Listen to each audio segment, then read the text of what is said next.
Pernah kena tahan, saya tak ingat dengan siapa. Pasport kita kena rampas.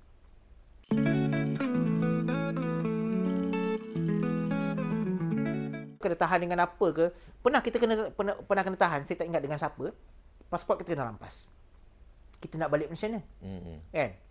Kalau kita jalan pergi ke Afrika atau pergi mana-mana, kalau tiba-tiba pihak berkuasa ke ataupun siapa-siapa lah tahan kita, disuruh kita turun daripada kereta, dia rampas kita punya pasport.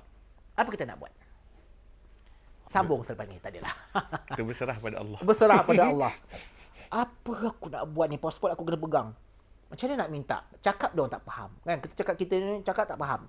Driver tu dah bertekak dengan driver. Okey. Saya masuk balik kereta. Tengok ada satu botol air gas, air kuk lah. Okay.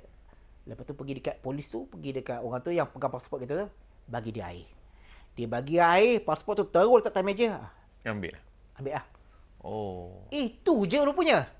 Tutik